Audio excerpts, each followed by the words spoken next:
Hey guys, we're here with Hibiki Kamentary, and this is more than likely the only one we're gonna do for Hibiki. Unfortunately, by episode 15, I was extra checked out. I was This not isn't. This isn't even a case of like he was asleep all the time, so then I just fill in the gap. I filled in the gaps for him. This was he was there awake the whole time, not paying attention. And I don't doubt him because nothing was happening for 15 episodes. Like literally one episode, I put my phone down. And I rambled off like 3 sentences that summarized the whole episode, and Alan only had to give me like one detail that I missed, and I had already gotten the whole episode. I'm fairly confident that when we had that conversation, the one detail wasn't even relevant. It was just something interesting I had said. Yeah, I don't remember. I don't even remember what it was. It was something like, oh hey, he had to like, all right. Oh, son of a bitch! What? I just realized that they didn't do the fucking thing that I wanted them to do. All right. Well, first, we'll get into that. We're gonna start us off. Wait. No, let's do this the right way. Let's start off episode by episode, and then we'll get to the overall everything. Yeah. So you'll realize what I'm talking about when I say the first bullet point. Oh, okay.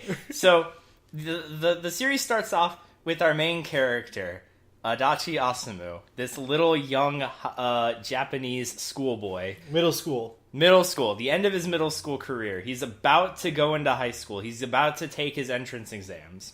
A very important time for young Japanese school children. So his mother takes him on like a mini vacation or something like that. Like over a break? It's not a vacation. Something happened in the family. Like somebody passed away or something. So it was so irrelevant. They're going to their extended family or something like that. They're traveling by boat to like an island or something like that. And the reason for it is completely irrelevant. It never showed up. It never had any impact on the character, and it doesn't come up ever again, as far as I can tell. The important part is that he does meet a very well-trained man. He's very... What are you talking about? He's not trained enough. I just started the training arc before... No, but I'm referencing the thing he says when he saves the child from falling overboard. He's just I'm well-trained, or something. I'm well-trained, followed by training arc. 20 episodes later. But, so he meets this very flamboyant man who's, a little on the quirky side, but he's got a little bit of swagger, and he seems kind of cool at first. We'll get to him in a minute. So, Adachi goes and meets his extended family, and him and his cousin, for whatever fucking reason, go and get lost in the mountains. Sightseeing. And while I want you to know, for a half a second, longer than that, for a whole second, I thought you said "go sex scene," and I'm like, I know this is Japan and they're cousins, but no, not yet, not today. So yeah, they go sightseeing in the mountains and get lost or whatever, and they get attacked by a monster. They're attacked by spider monsters. That's right, spider monsters, which is... I'm not saying that they're monster spiders. I'm just saying that they are people with spider-themed powers. Yes. Almost like a Spider-Man, but not as cool. Actually, the monsters in this show are more interesting than the characters that are more interesting and amusing to watch than the only by virtue of the sex-swapped voices. Dude, oh my, because I watched ahead to just double verify that we weren't going to keep watching, I found the 2 most amazing monsters, and they're great. It's unfortunate that we'll never see them. Oh, man. So what happens is... what happens is Mr. Flamboyancy happens to show up with his army of seedy creatures. Yes. And he henshins and fights off the monsters. He henshins into Hibiki. Yes, which also happens to be his name. Yes. We have our titular character. We have our titular Kamen Rider Hibiki. Yes. And he looks cool. Like, I like the Hibiki design. Like, it's quite obviously based on the Oni. Like the Japanese Oni. Like, it's got like the belts, or not the belts, the sashes, it's got the horns and the fire theme. Yeah, it looks cool. Like, it looks cool. And the henshin sequence is kind of cool. Like, he's got the fire and he kind of whisks it away. Like, I like Hibiki's design. Unfortunately, Hibiki himself is a little lacking in certain aspects. But anyway, he beats up the monsters. He kills one of them with a fire breath attack. We didn't expect him to breathe fire. I didn't expect him to, no, the part that surprises me more than him breathing fire is the part where the animation of him having a mouth and the costume. That's true. Yeah, I don't think many riders have actual mouths on their costumes. Well, he doesn't have a mouth on the costume, a mouth just opens up on it. Exactly. But anyway, he goes up to Adachi, who sees like 90% of this, and he's just like, "Hey kid, I need you to not tell anyone about anything that happened. Got it? Good. Okay." Calls it a day. Mm-hmm. So that's episode 1. The one thing that you missed, which is that the thing from the very beginning, is the entire musical sequence. Fuck.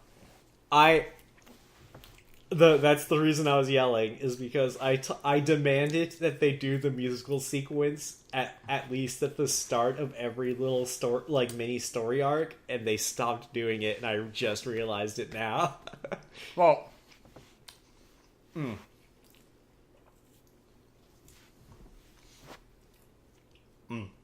Sorry, chewing. Well, I mean, remember, you're at the part of the show where they were like, "Man, this is kind of fucking too different from Kamen Rider." And then they switched it back, and everyone hated it, but some people liked it because it was more like a Kamen Rider series than... Well, alright, I shouldn't say that. We'll get into my overall feelings with Hibiki at the end, when we summarize the 15 episodes that I've seen, and Alan probably goes over... I'll go over a little bit more. As the show progresses, my notes get way smaller, only because nothing's happening. Hibiki beat the spider monster. Oh, we find out that Hibiki's from Tokyo. Just like Azumu. We find out that they're basically from around the same neck of the woods. They're basically neighbors. They're practically neighbors. Yes. Then we get a sequence of Hibiki making one of his little taiko sticks. He gives Azumu a compass. Can plat the disc animals. I don't know what that... Oh, he can play the disc animals. Oh yeah. Because when he the disc animals is something that the Onis or the riders use in this show. They're not really called riders because fucking that would be too simple. They use the little disc animals for reconnaissance mostly, and when the animal comes back, they'll have like a little device that they play it on that lets them listen to the disc animals like summary on stuff. Get it? Because they're CDs, and Hibiki means to resound, and they all play instruments, and it's all music themed. Get it?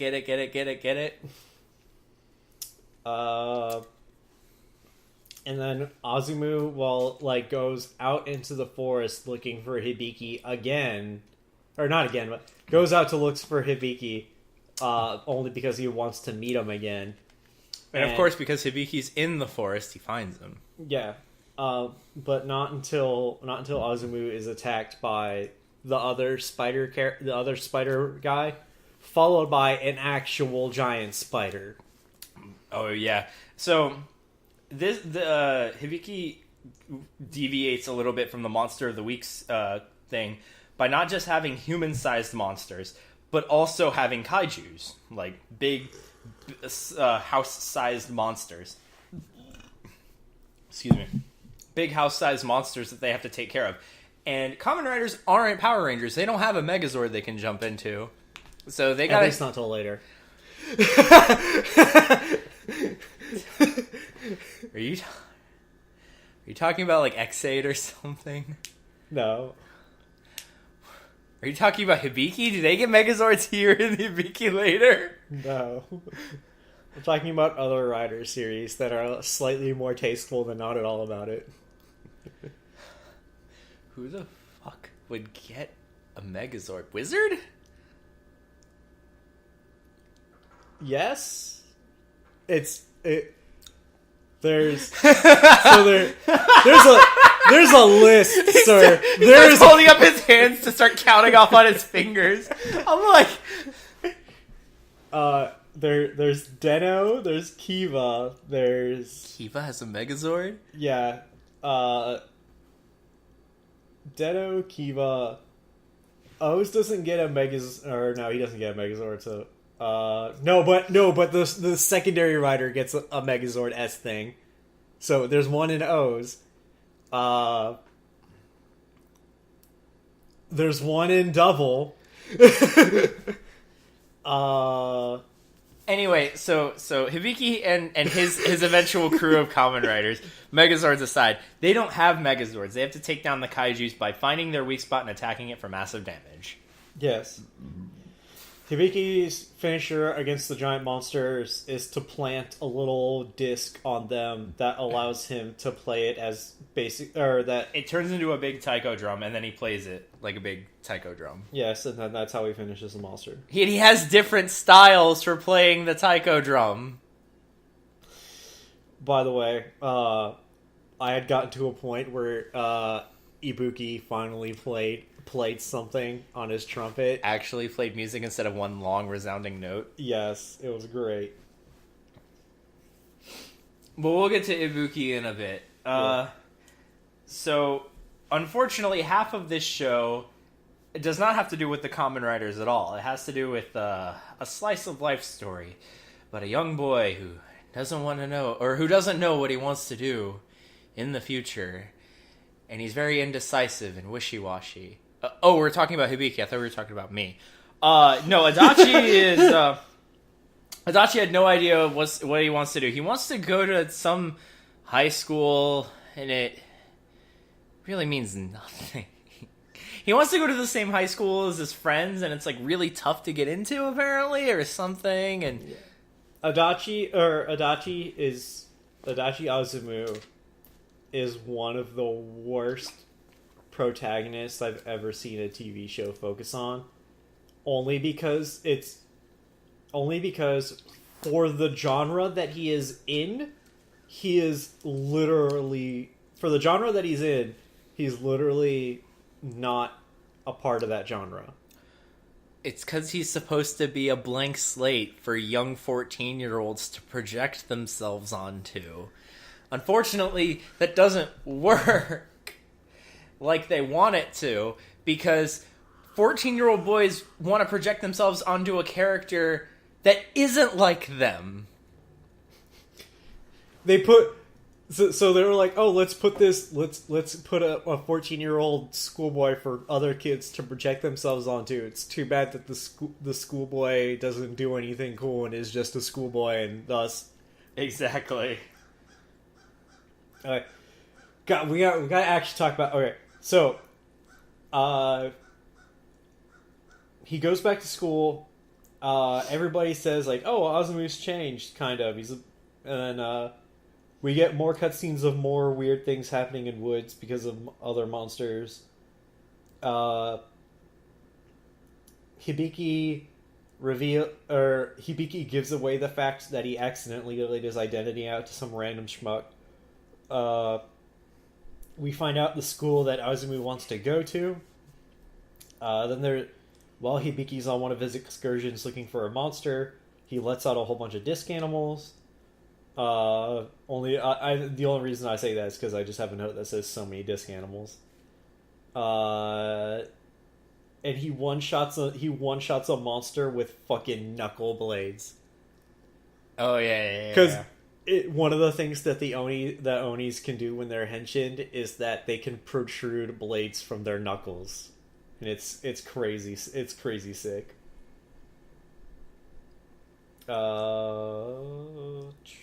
Erasing all that, so I'll never care about it again.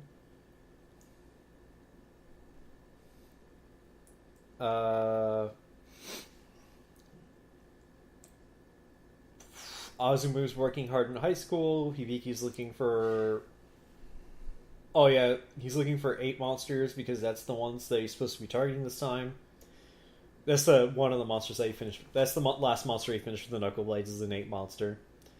Then Hibiki talks to his friends about how he accidentally revealed his powers to the boy.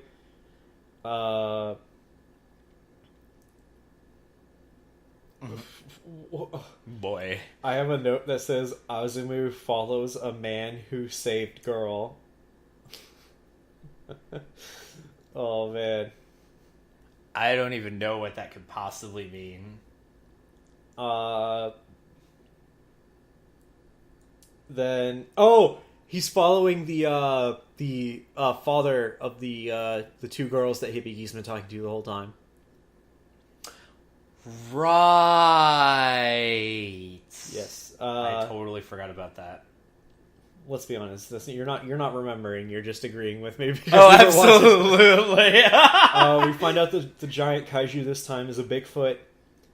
And by Bigfoot, I mean a really big Bigfoot.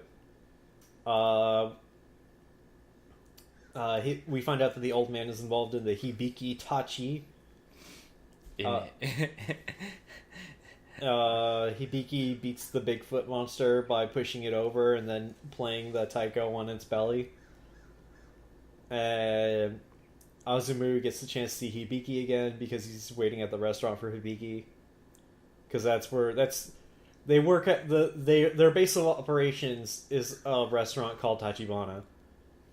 Oh yeah. Yeah. The one that Scott told me about, but then forgot that he had told me about. Oh, I don't even know how. I was just like, I don't know. This is just like, I lost. It was something that you had said to me in the moment of you watching. In like the 5 seconds of me paying attention. The rare moments of insight. Something about a talk about life or something. I guess Hibiki gives Azumu a fucking pep talk about life or some bullshit. Yeah. He tells him, chin up, son, get good. Yeah. Work hard and make your dreams come true and all that fun stuff. Yeah. Hibiki has a training montage where he's playing the fucking Taigo drum. It's a training montage. Yep. We find out that Onis are supposed to have supporters with them. Hibiki gets told to go fight a giant crab monster in the place of Zonki. Then we meet Ibuki-san, our second rider. We first get his introduction via Azumu's mom dropping somebody off in front of a store, and then she sees Ibuki and goes, "Aw man, that guy's fucking hot." Not even joking. Azumu's having anxiety about his fucking high school exam. My note says Hibiki picking up the slack for them dang string users. Oh, yeah. Because apparently, different monsters require different users to fight them. They don't require them, but there are specializers, or they have weaknesses. It's like I don't know. It's like it's a something. Yeah, and then the crabs beat up Hibiki. Such a funny statement. Hibiki takes a nap on the beach after he gets beat up. He gets beat up, and then he's just he gets beat up, and then they just leave, and then he just takes a nap where they beat him up at, and nobody does a thing. It's okay, we still love him. Azumu has more schoolboy worries. The old man, Hibiki Tachi Oji-sama, gives...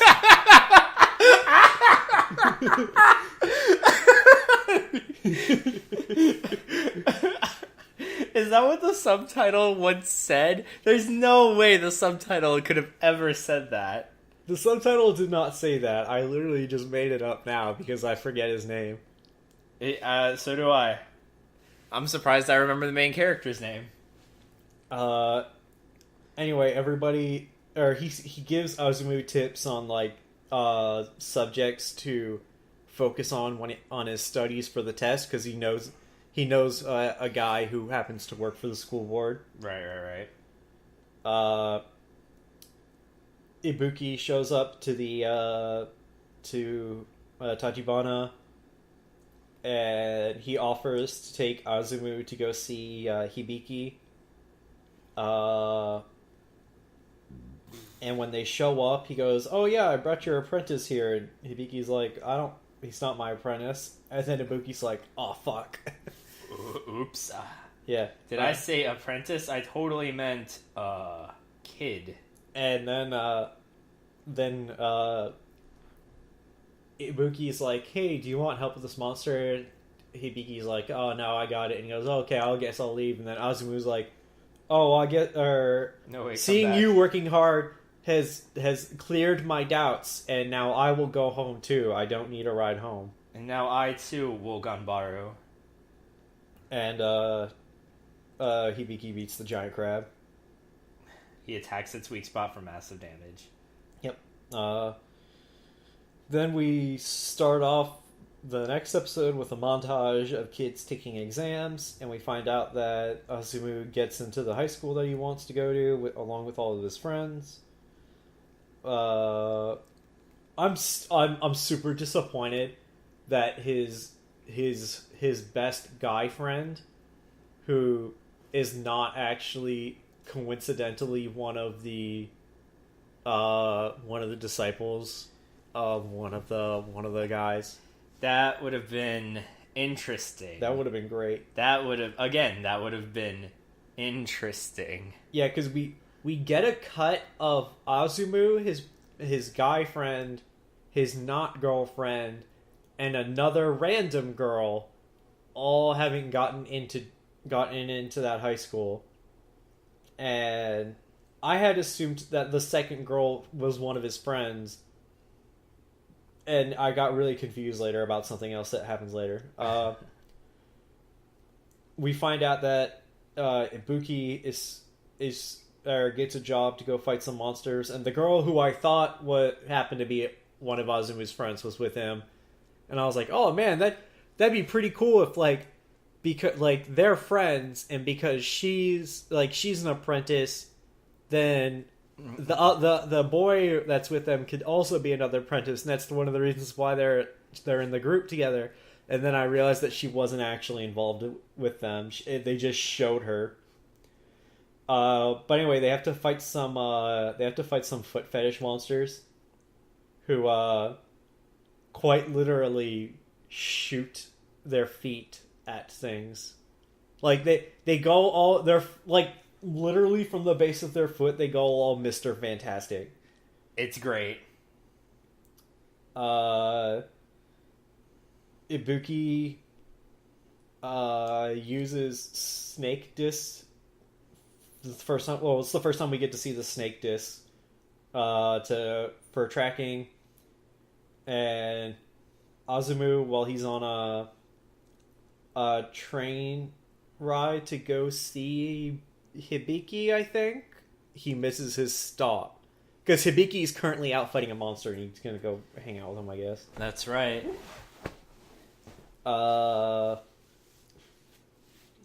And then we get a scene of Akira, the girl, is attacked by some of the monsters, or the foot fetish monsters, and delicious feet.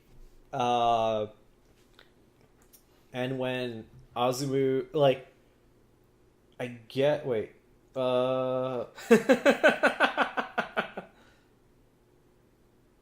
okay, yeah, so Akira, after having been attacked by the monsters and Ibuki having henshined and fending them off. Yep.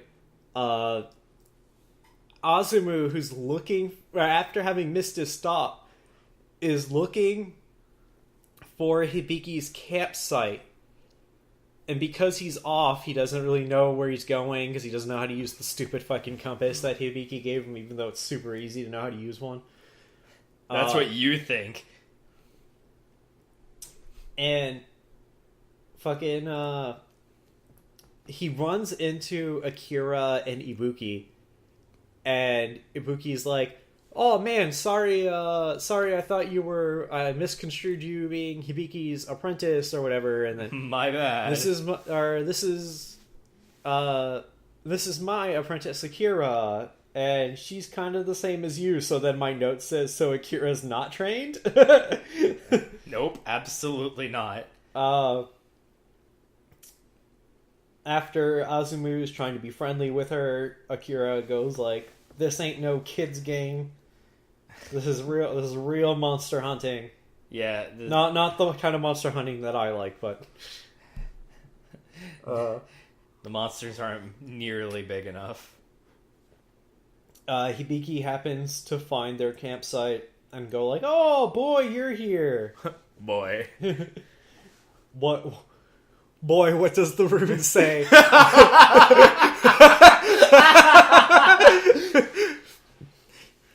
Hibiki-san, it says, "What up, dog?" We should keep an eye out for this up dog kaiju monster. I hate you. I love how I get so many opportunities just to weave different narratives of different things together.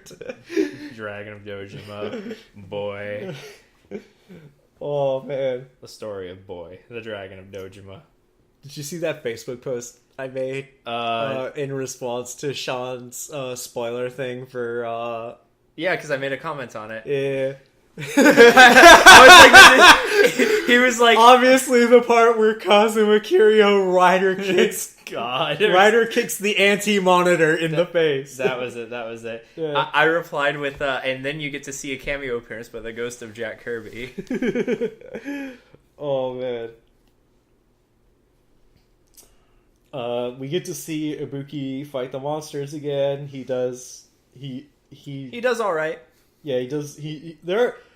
So, at the start of this show, fucking Onis can just easily dispatch of any humanoid-sized monster that has shown up. Yeah, they're trained. Like, they've been Onis for years, so it's like there's almost no what's it called? No tension when a monster shows up because they've just been doing it for so long that it's basically like, oh, another monster showed up. Well, time to do things. Then I got a note that says Hibiki explains Takashi, and I don't remember what that means. Explains what? Takashi, because he's like, it's one of the few times Azumu has actually explained something about the Onis. Oh, I think he's talking about the monsters, but then he doesn't explain it all the way because he gets interrupted partway through or something. Oh, yeah. See, again, this show would be more interesting if they expanded on the monsters, because they're apparently supposed to be based on, like, Japanese monsters from, like, their mythology and stuff like that.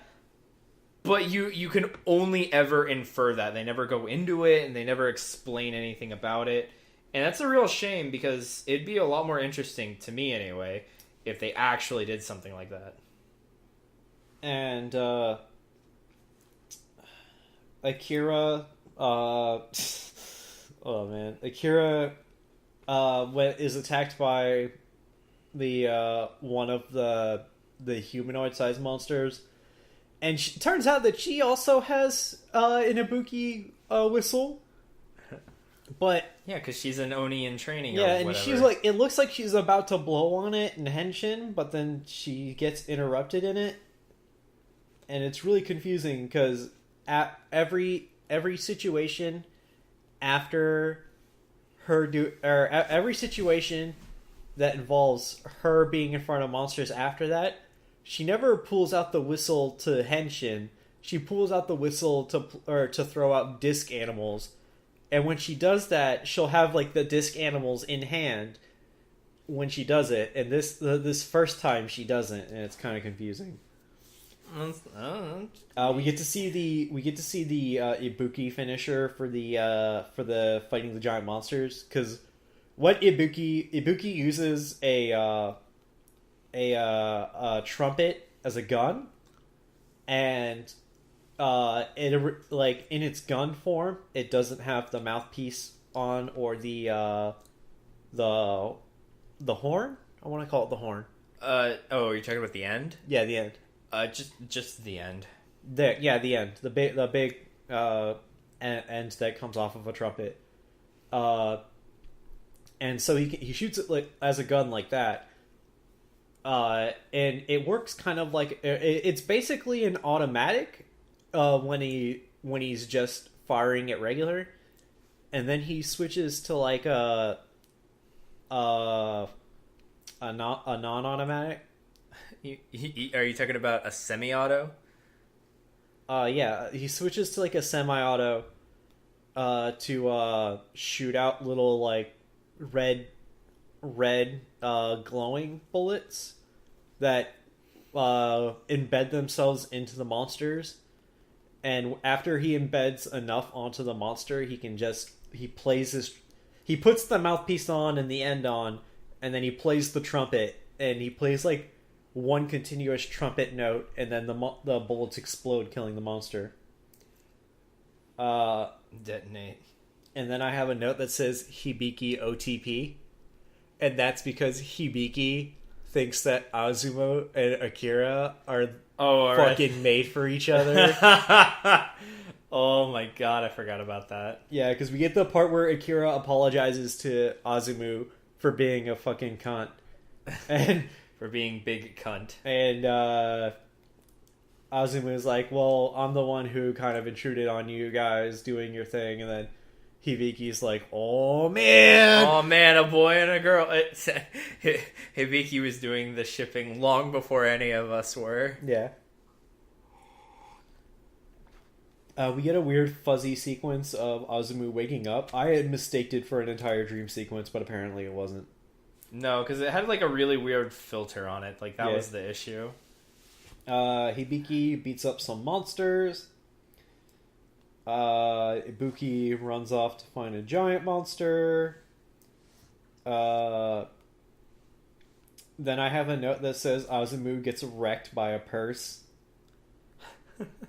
Because there were some guys trying to steal from a store or whatever, and Azumu accidentally got in the way and his face got whacked by a purse real good. Yeah, they wanted to get the fuck away, so that's what they did. We get talks about a monster that only shows up every 100 years. And we get to see Hibiki just completely wreck another giant spider monster. That's not the monster that shows up every 100 years. Only sometimes. After Azumu gets beaten up, he kind of goes into a slump. I'm really confused about what this slump actually is. I think his slump has nothing to do with the fact that he got beat up. I don't know. It's really confusing, and it changes or something. It really doesn't matter. Ibuki finds a giant rock monster. Hibiki helps, or says he'll go help Ibuki, and then the rock hatches, and it turns out to be a giant turtle monster. It sure does. Hibiki and Ibuki team up, and my note says friends find Azumu, but I don't remember the context. Me neither. Then we get the entrance of Scheme. Oh. So one thing I haven't mentioned this entire time is that when they have transitions, the transitions are sudden, abrupt changes to They cut in like a big like card with like big Japanese characters on it that mean whatever is relevant to the they cut into giant calligraphy on the screen. Yeah, that's what I want to say. And this one, when this guy shows up, nearly every time it cuts to him or cuts away from him, it says something like scheme or evil or plot. It doesn't say evil. It says no. This one said plot. This one said plot. No. I swear to God, the first one was scheme. The second one was plot. I don't think there's an evil. No. The first one said plot. It was the second one that I had pointed out to you that had said scheme. You're right. Okay. Yeah, no. So Alan was just like, "Oh man, this is one of the big bad guys." I'm like, "Nah, it's probably just one of those chump ass monsters." And then it does like a super evil thing. The only reason I say that is because it's the second time he shows up. We're having this conversation. Yeah, this guy's definitely one of the evil guys, and he goes, "Yeah, right. No, it's just probably one of the monsters." I was like, "Did you not see the giant title card that said scheme?" That definitely showed up after I said that because that's when we started dying. Yeah. That's when we started dying of laughter. Because I was like, I didn't even get a chance to say it before they proved me right. Yeah, it was just like... I didn't even tell him my point before they just proved me right. He was like, oh, it was just like, scheme, or whatever it was. And I'm just like, that's why. That's why you think he's the bad guy. Oh, okay. We get a scene of Ibuki testing out new disc animals that have new functions. Hibiki goes to investigate another monster. The cloaked figure shows up and he feeds a power up to the two monsters that Hibiki is hunting, and then they beat him up after they ascend. They become the stronger. And Azumu falls down a fucking slide behind a fucking trapdoor in the fucking restaurant. It's on the stairs. It is. It's right there for anyone to get to. And turns out that Azumu has stumbled upon the secret underground Oni lab. Oh man, it's great. Great is sure a word that can be used to describe things that may or may not be happening. Hibiki figures out the weakness of the monster's new transformation. Run out of time. Yeah, he just has to run the clock. Much strategized. Very well. Azumu gets a bunch of exposition on Onis. Stuff not that even should have gotten. Not even useful ago. Stuff, too. Like stuff you could have already figured out had you been watching the show. I figured out. Oh, you were talking about nebulously. Okay, yeah. My bad. Then we get a scene of the Hibiki Tachi that are at the restaurant, trapped behind one of their own hidden doors. Oh, man. Oh, yeah. That's got to be embarrassing. Oops, we accidentally trapped ourselves behind our own hidden doors to keep people away from our things. Hibiki beats the monsters and Azumu gets out of his slump because he hears about how Hibiki works so hard. if you work hard, you won't have to care about, other things and whatever. Hibiki wants Akira to follow Azumu through school because Azumu knows about her situation and he can help her out with stuff that she misses. Another set of monsters that get buffed. Ibuki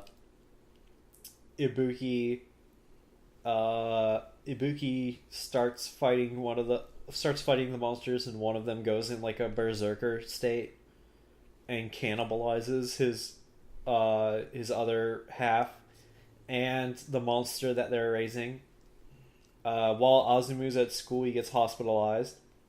Oh yeah, he falls prey to the deadly illness known as appendicitis. Yes.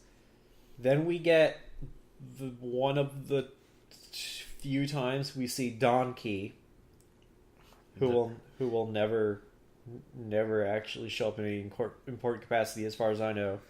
From the episodes that I've seen, he has not shown up toward any important capacity. He has actually shown up in hindering capacity, as far as I have seen. The Berserker monster runs through the scene that runs through the battlefield that Donkey has with another set of monsters, and then causes a ruckus, and then just leaves. And Donkey's like, I guess that's that Berserker monster that they told me about. Everybody's chasing the Berserker monster. You gotta take it out before it eats more other things. Yes, and then we find out that Azumu needs surgery. Then we get a bit about how the Berserker monster doesn't care about attacking humans for some reason. As demonstrated when it beat up both Hibiki and Ibuki, and then it was going to attack Akira, but then it didn't. Well, as it does, it's a monster. Yes, one of the characters hypothesizes that these monster buffs are actually experiments. We find out that the robed figure can create monsters by putting a vat of stuff into his staff and then planting it into the ground. Then one of the big things that we had said that we talk about later is Azumu, after having just had the surgery, is told by the nurse to get up and walk around. Literally, like the next day after he had surgery. He has the stitches still fresh in him, and the nurse tells him to get up and walk around. Yes, if you have surgery, eventually it will be good for you to not be laying in a bed. But that time frame is not 24 hours or less. That time frame is like, I don't know. For having an organ removed and stitches put in you, I'd say like 5 days, something like that. A couple of days. Yeah, just more than one. That's the answer. Far more than one. While Azumu's walking around the hospital, he meets some strange old man who's like, "Oh man, keep your chin up. I'm here all the time. Don't give up, whatever." And then there's a huge fight at a creek with Ibuki and Hibiki fighting the Berserk monster, and they finally fucking defeat it.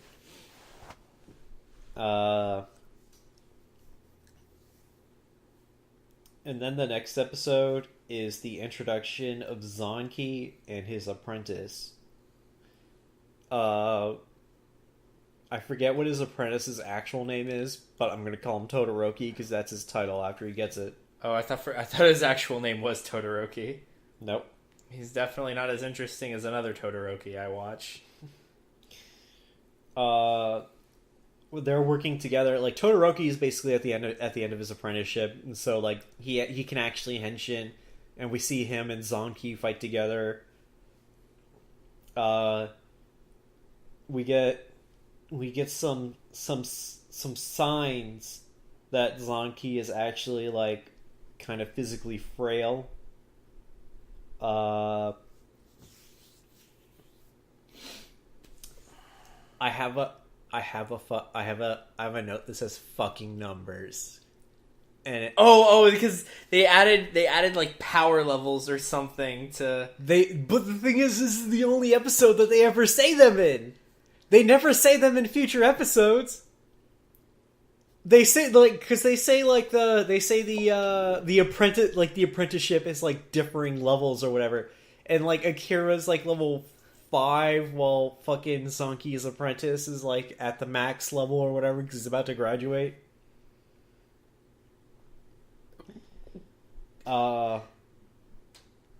Smash cut to evil scheme. Scheme. No. This is the second one that literally says evil scheme. I can't even handle it. Oh, man. It's like the series wants to be soft and subtle, but then it bludgeons you with scheme. Like, thank you. And then what my note says, we see Sabaki, and I don't know who Sabaki is. Sabaki? Like Sabaki? Yeah.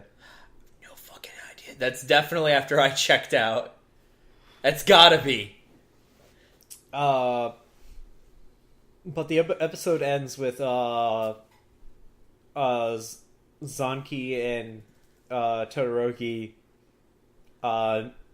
meet up at or show up to a place where they're fighting where they're hunting monsters, and it's one of the monsters that they're assigned to fight is this monster that's a giant porcupine. No. That one's for Hibiki. They show up to assist in because of an emergency call they got of monsters attacking a village or whatever, and it turns out that monster was Donkey was targeting that monster, and we see Donkey incapacitated, being held up by the giant monster, and Zanki and Todoroki transform, and Zanki hands Todoroki the guitar and says, "It's your turn now. I'm gonna take on the chump monsters while you take on the big bad." Zanki beats the small monsters, and Todoroki gets a case of the fucking stage frights and doesn't beat the giant monster. Pressure was mounting. Yeah. Zanki tells him to be his own man, with his own style of Oni, only because Todoroki is like too close to worshipping him that he's not able to be independent when it comes to fighting monsters. We get a conversation between Hibiki and Azumu, where Azumu explains that he doesn't although he looks up to, admires, and kind of wants to be taught by Hibiki, he doesn't want to be an Oni though. And his name before he gets his title change is Totoyama, because I have it written down in this note. Oh, okay. Yeah. Then Totoyama beats the monster, and then right as he's about to inherit the title Zanki, he's like, "Oh, I don't want your title because because I respect you too much. I don't want to be Zanki. I want to be Todoroki." And then Zanki makes up the title Todoroki for him. Whatever. Yeah. And at this point, I'm gone. I'm out of the picture. Yeah, the next couple episodes... Well, he had stopped watching one episode before I continued watching, because that was episode 16 that I explained after. Oh, okay, yeah. By this point, I am gone. Alan's flying solo for the next, X episodes. It's a lot. I watched a lot of episodes. How many more episodes did you watch, and why? I watched up to episode 24. That's even further than than the normal commentary limit that we have. Normal commentary limit we have is 15. You get confused. No. The first one's always 20, and then it's 15-15. No, it's 20-15-15. 20-15-15? Yeah. Oh, I thought it was 15-15 finish.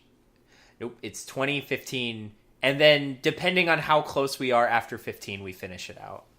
Like, if it's like 4 episodes until we're done, we just go ahead and pop in that last episode or whatever. Yeah. But 20-15-15 equals out to 50, and then that gives us time to like be flexible about the last couple of episodes, give or take. Yeah, I watched way more than I should have, even though like they started to put energy into the show, but they didn't put enough in for me to want to keep watching it after so many episodes still. Like, they kicked it up from like a 2 to a 3. It's basically what they did. We get a set of episodes where the monsters are using the city as their grounds instead of the normal like woods or mountains or whatever. And this leads to like Ibuki fighting a monster that he doesn't normally fight. We get a cool bit where Ibuki fights without his trumpet, and like the effects for him using like wind attacks is pretty cool. Which is nice because some of the other effects in the show are pretty shite, like the kaijus. Yes, kaijus look pretty bad. Oh my god! I just remembered one thing that you didn't get to see in the episodes I watched is the part where Azumu, Akira, and Azumu's not girlfriend are CG'd into a gym at school. There's no fucking way. Or no, they're not CG'd. They're green screened into it. Oh, like Azumu was green screened into the fucking chair. No. Those three. Yeah, just like that. He's like.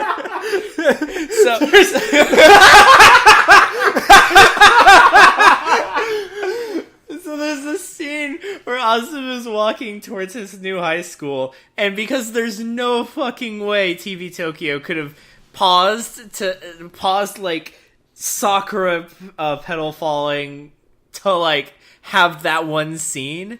There was clearly would never have been able to time the shooting during Sakura petals falling, so they just fucking CG'd that shit in. No, they took like stock footage of it and put it behind a green screen to have Asumu walk in front of. There's two. They do it 2 different ways. There's the first one, which is just Asumu is green screened into the scene. The other one is the filter. They make it. They made it a filter and imposed it on top of Asumu. And it wasn't until the one where they put it on top of Azumu that I like was able to go like that is there. No, it was that one when I pointed out that it was. No, I pointed it out to Scott that it was fake when he was green screened in, and then he didn't believe me until the shot I kind of where it was filtered. But then I saw the filter. I'm like, oh, that's extra fake. Oh my god. It's something. I can't wait till you're at the point where just like me, you'll know whether the shot takes place during the night or day. Regardless of the fact that they tell you it takes place during the night. Oh man. So anyway, shit. Shit. Yeah. We have a bit where it's in the same set of episodes where Azumu is at school or whatever, and he's helping out Akira by giving her notes and stuff. And then Azumu's not girlfriend sees this happening, and she's like, "Oh man, who's that girl he's talking to?" And when finally they explain to her like the situation with Azumu helping her out because I guess they're like, because they both are just kind of like tangentially like related or whatever, that they're like, oh, I'm just helping her out with school because she's like gonna miss a lot throughout the year. And he's like, oh yeah, I guess it's okay, whatever. And then there's the scene where Akira and Azumu's not girlfriend are talking to each other, and that's when like Azumu's not girlfriend is like definitely like convinced that there's like nothing actually going on between them. And then they show up to go see, or they go up, they see Azumu, because it goes from they're actually in a school hallway to they're in the gym, and they're green screened into the gym, because I swear to God that the way that they act while they're in the gym would definitely give everybody else would definitely respond by staring at them for this specific scene. Are they acting the fool? They are acting the fool, and it's like fucking Azumu turns, like both girls like tap him on the shoulder, and he turns around like, oh, there's two girls, like, oh man, it's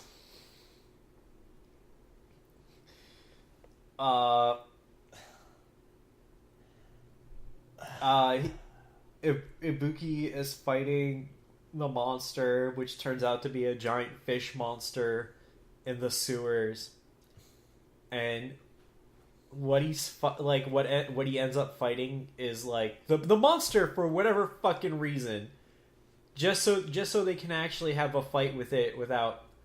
I don't even understand why they have the monster fight like this, because they have no problem having every other monster in the show. You told me about this one.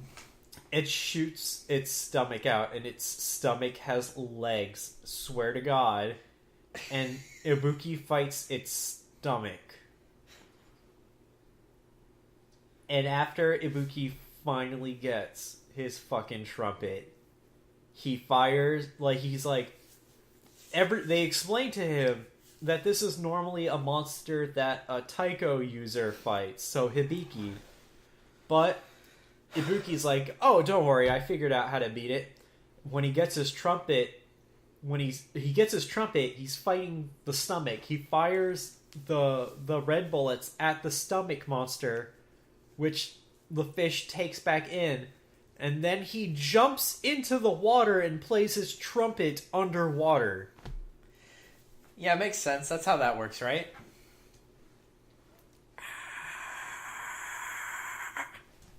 Screams internally. Azumu gets a fucking jaw. Oh, by the way, this results in the scene in which Ibuki, Hibiki, their supporters, the science girl, all that, show back up at home, and Azumu's been helping the younger sister of the Hibiki Tachi with the restaurant, and the old man shows up and he goes, oh, nice to see everybody's been working hard. And then Azumu's not girlfriend walks in after having not done anything for the entire episode, or for this entire arc, and then he's like, let's go celebrate. Let's have a party. He waits for the celebration line until after she walks in the door. My job here is done. You didn't do anything. No. Short summary for episode 19. Azumu now has a job at the restaurant. Everybody is noticing that Todoroki's being kind of weird during his monster hunts now. And Zanki has, since he's retired, now is a trainer of Oni. Oh boy. I'm going to tell you right now, he drops out like a fucking bad habit. What, being a trainer? Yeah. Why? Does he like just stop? Does it like not focus on him anymore? Does he fall away from the story forever? Azumu is told about the basement, which he already knows about. He not the secret underground Oni lab basement. The base of operations basement. There are two different basements. I forgot to tell you about that. Internal screaming. Todoroki Zanki confronts Todoroki about his weird behavior. The weird behavior that he has is that after he beats the monsters, he plays a weird tune on his guitar, like he's rocking out.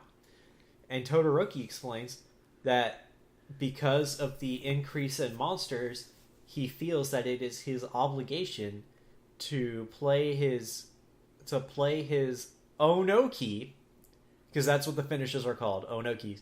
His own Todoroki-specific Onoki to purify the battlefield. Which makes sense. Everybody thinks it's weird, but if you ask me, it makes sense, and my response is, why isn't everybody doing this if this is an actual thing? Because they don't tell him that it's not a thing. They just say that they don't do it. Does he actually say he's like literally purifying the battlefield, or is it like literally says, I am doing it to purify the battlefield? Oh, and it's not like a metaphor, like he's literally like cleansing the ground? He says it, and nobody argues against him that he's not purifying it. So it leads me to believe that it is actually they can actually purify the battlefield, just everybody else chooses not to do it. See, like, alright, I know you've watched more episodes, but can we just, like, get on to, like, the wrap-up at this point? Like, I know... Yeah, I was gonna finish up this episode. Yeah, alright, so finish up this episode, and then we'll get on to, like, our wrapping up. We get the appearance of a stronger crustacean monster for Todoroki to fight. Todoroki gets this sick double kill where he's fighting the two crab monsters. He throws one of them into the air after it having grappled him, throws his guitar at it.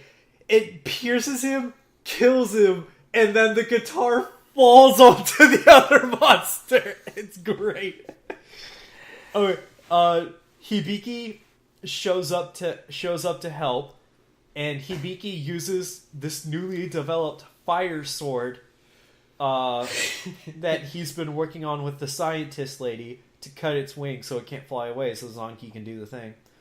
And then, Todoroki. Then we get the bit where Zanki's like, "Oh, I'm gonna retire from being a trainer now, so I can be your supporter because you've been overworked and you've been being weird and stuff."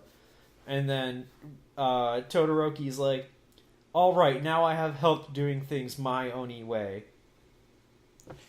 Alright, so that whole purifying thing basically translates into what is my most prevalent complaint with the series of Hibiki.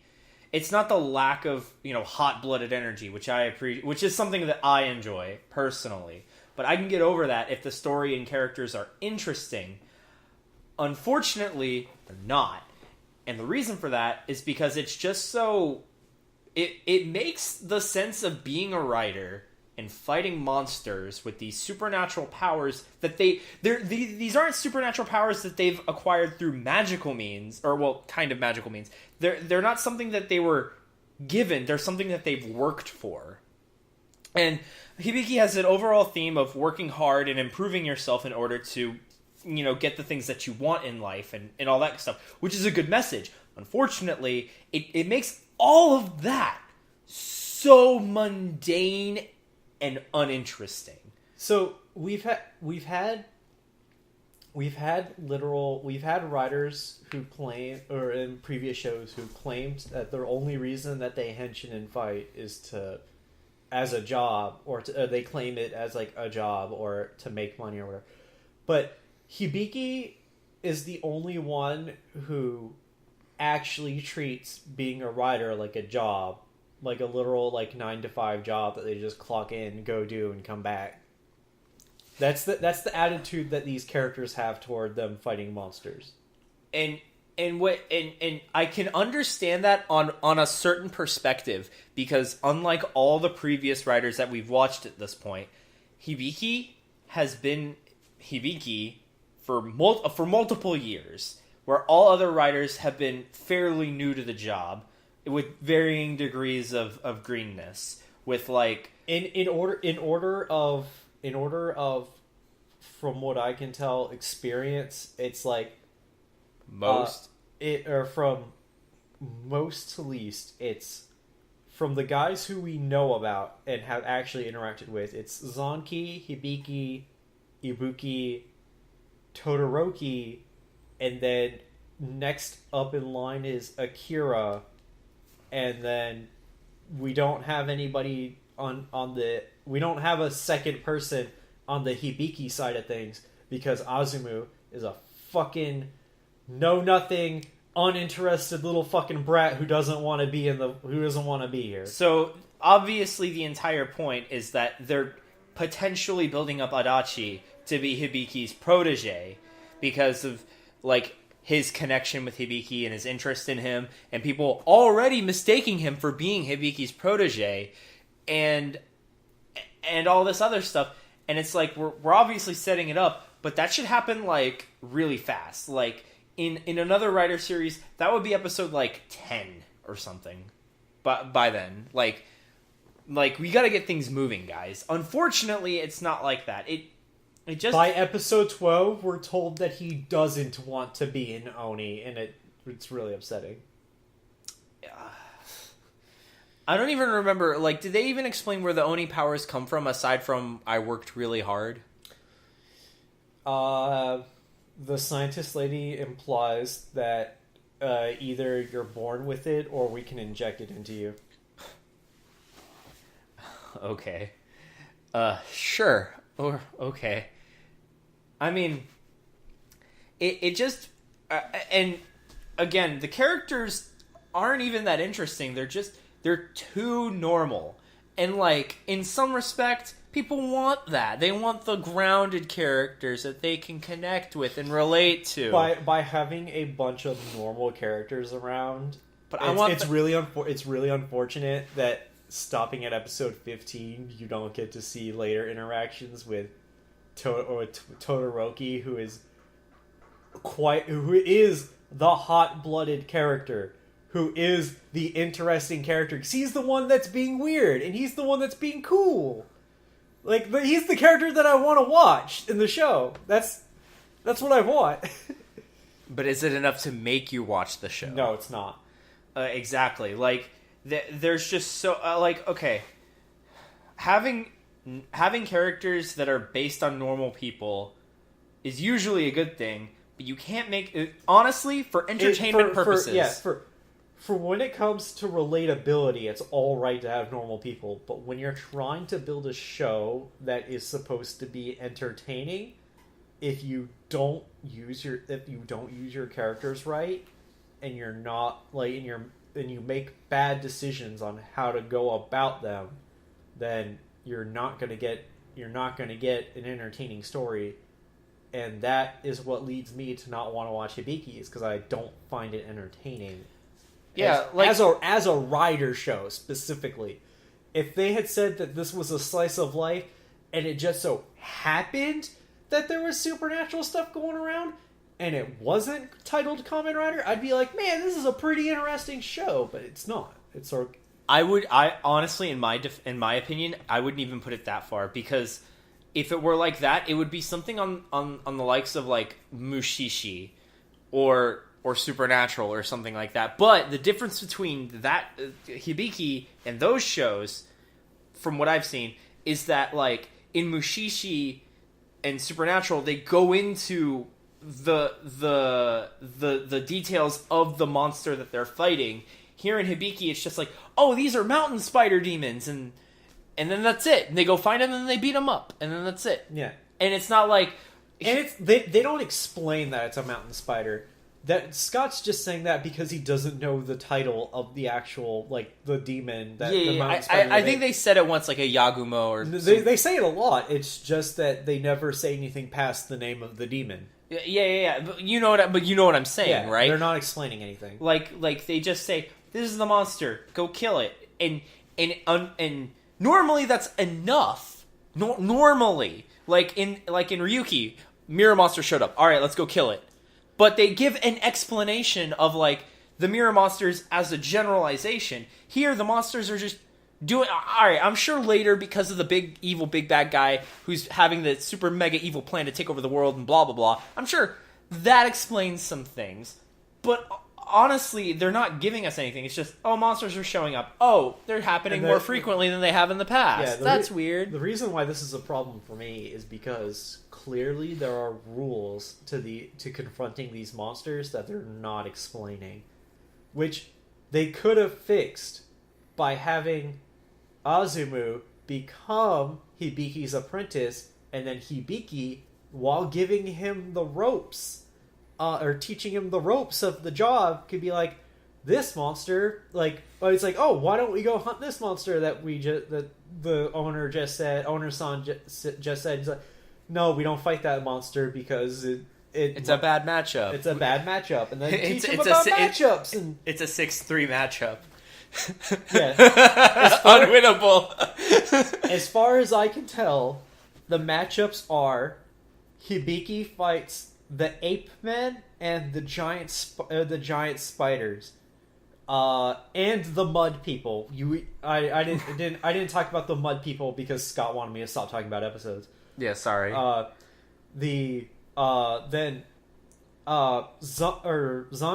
and Todoroki, as string users, fight crabs and giant porcupine oxes. They're giant. I swear to God, they're giant bipedal oxes with porcupine spines, and they have hunchbacks that literally take up twice their height.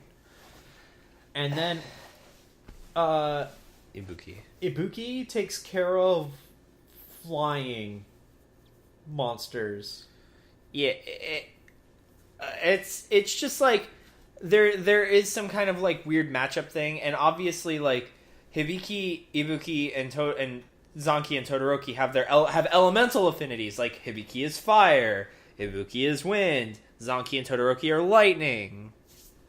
So it's like then there's that whole elemental affluency to that, but it's just like, if we got more into like what the monsters represent, like I understand that the show is 22 minutes and you have to cram as much as possible into it, including fighting the monsters, beating the monsters, and your character development and stuff like that. But we can cut literally anything to do with Adachi's not Kamen Rider related life. Yes, we can do that. We could cut out the smaller humanoid monsters, because normally they get killed in one shot anyway.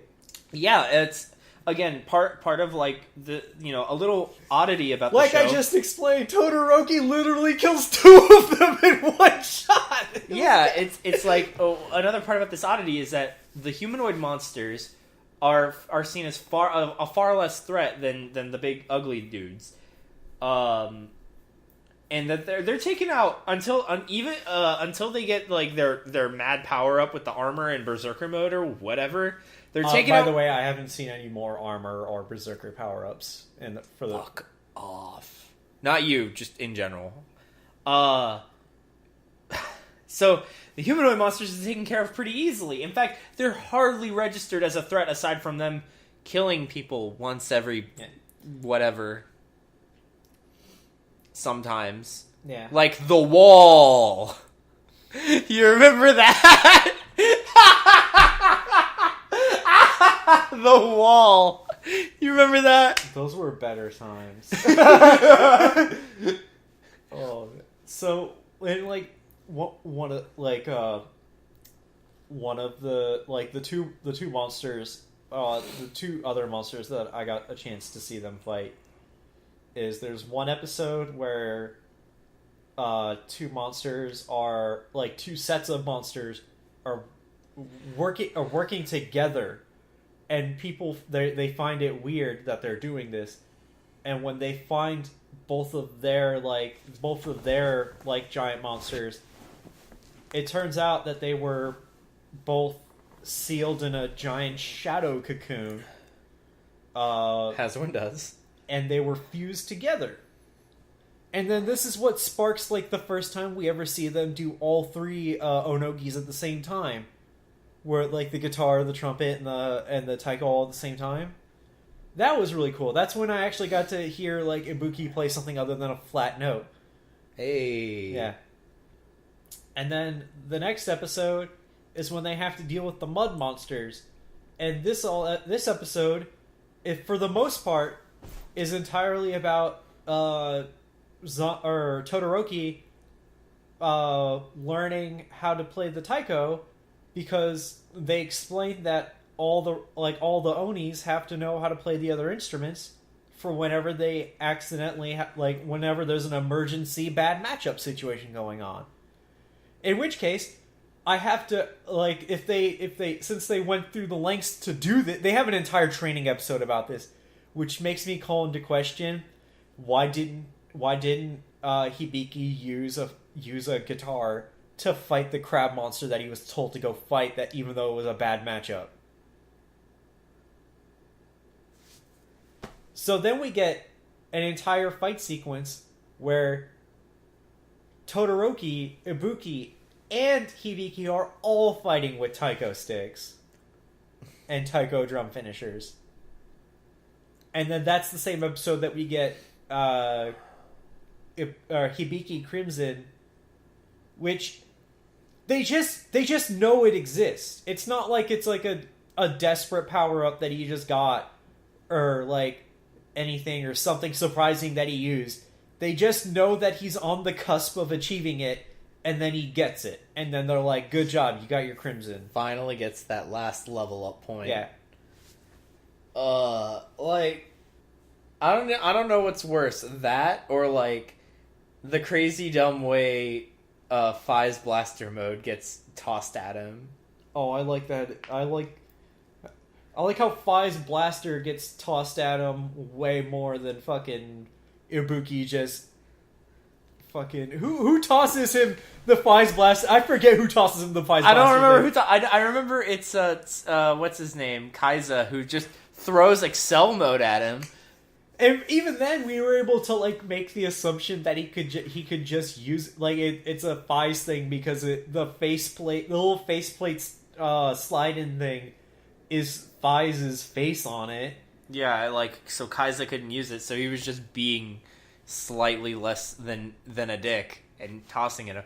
How did he get blaster mode? Blaster mode was literally just handed to him, just like it was like something they found or some shit like that, right? I think it's something that off-screen Delta and his thought that was found. it. That was it. They just find it and then they just hand it to him, and like that was it. Only Fi's, not Kaiza or Delta. Delta or Kaiza did get the kick thing. That was his only power up, and even then it was okay. But yeah. So like him just getting a power up, whatever. Again, like I wanted to go into Hibiki and liking it because obviously we liked all the other Rider series, and at least a little bit. Yeah. And then it's like this one is too different. I can see some appeal in it, but there wasn't enough for me to like the characters. I honestly, maybe if I had made it to Todoroki, I could have like latched onto something and said maybe I can trust. I just couldn't. I couldn't get with any of the characters. Like Hibiki was too flippant. Like he was too flippant about it. Like it wasn't. It was like his aloofness was like, oh, I'm just gonna do it. Like he was just like, yeah. Like his nonchalantness was too much, which is really sad because he was interesting at first when he was just like, he was cool in a not trying hard to be cool way in the beginning when he saves the kid, and he's just like, yeah, I'm just a cool guy. And then that translated to every aspect about everything he did, and then that's not good enough for me. Oh man, he went to be a writer with the same enthusiasm as I did going to the store an hour ago. Oh. And it's like, all right, I've read too many shoujo manga. I don't give a shit about slice of lives anymore. Can we stop? I literally have to fill my slice of life needs, I'm watching another entire show. And I'm done with that show now. Like, I swear, I'm done. Like, I don't need more shoujo right now. Oh, you watched both seasons of Good Oh, Morning? no, I stopped after episode 1 of season 2. Why? Because it's more of the same stuff. Welcome to shoujo manga! See, because it was awesome because they were like as they were going through the first season, they were progressing, and then they hit the natural conclusion because, like you said, they were only supposed to go to a high school, and then the show just starts everything over again at college. Yeah. I'm telling you right now that whatever them being in college, that is extra new content. That's gotta be. I haven't even read the original manga that's based off of. Because the only reason I knew it was based off of a manga is because I watched the opening, and the opening had them drawn in the show, the two main characters drawn in the shoujo style. And I'm like, I've seen this happen before with Lovely Complex. I watched that live action movie because I actually really like Lovely Complex. It's really adorable. And I watched the live action movie. Wait. We gotta finish. We gotta finish our Hibiki review. I want to talk about shoujo manga, okay? I like shoujo manga. We can make another separate shoujo video if you want. We just have to finish Hibiki. I think we've said all we wanted to say. Like, I find it really boring. We're not gonna give it a rating on a scale because we didn't finish it. We acknowledge that. Yeah, it's only fair. Like, I can see where some people like it. It's just not for me. Definitely not for me. Yeah, I know that this one would definitely this one will definitely bottom out as a show, especially a Kamen Rider show. But I'm not gonna give it a number because it's not fair to because I didn't evaluate the entire series as a whole. Yeah, they would have to do something like it's crazy, insane Gurren Lagann style to make up for it.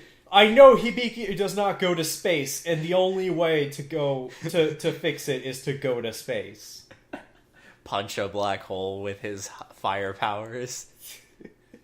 That'd be the only salvation. Oh man, you know who goes to space? Fucking Fours. I can't wait. I thought they started in space or something like that. They're in space high school. Oh man. Anyway, so we'll get there eventually. Yeah, we'll get there eventually. So yeah, we're just gonna skip over the rest of Hibiki. We had a conversation about this. I was we were on episode 15 or something like that, and we were talking, and we were just Alan brings up, he's like, we should probably just skip Hibiki, and then I go, nah, that'd be silly because we're supposed to watch all of it, and then we're doing our grocery shopping, and I think about it for a little bit, and I go, maybe if you really want to, and he's just like, I really want to. Yes. He says as he watches 9 more episodes than me. Yeah, I did watch 9 more. I wanted to make sure, and I didn't want to waste Scott's time making sure. So then I went and made sure, and it was marginally better, but not enough to make Scott keep watching it.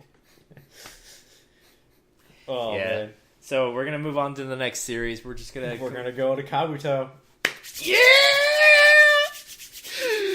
I'm gonna have that same response when Kabuto's over, and we have to get to all my favorite shows. Hey, that's all fine. My favorite shows happen after Kabuto. Hey, that's fine with me. I'm not gonna be mad when Kabuto's over. It's not gonna take Kabuto being over for 9 years now isn't gonna take away my love of the show.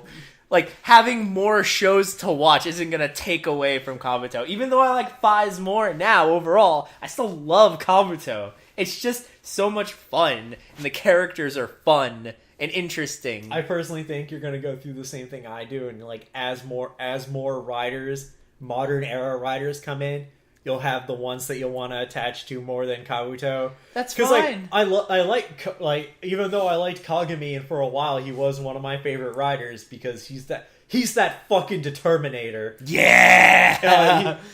I found other characters that I loved way more than him that just came afterwards. So what's going to be interesting about rewatching Kabuto is that both of us have already seen it, and we're just rewatching it because, one, I really, really want to. Yeah, it's only to a certain point I couldn't argue against the fact that it was only fair that we rewatched Kabuto. Like, the only reason we're skipping Hibiki is because we tried. I gave it way more episodes than I would have on my own. But anyway, yeah, we're gonna get into the era of all the over the top riders. Yeah, we're gonna get into HD because Kabuto is the first series in like, or no, it's not HD, it's like widescreen or something like that. Kabuto was the first to like be filmed in a different format. That was it. Kabuto is so we're gonna be moving on to the more modern age filming. Yeah. We'll catch you guys next time.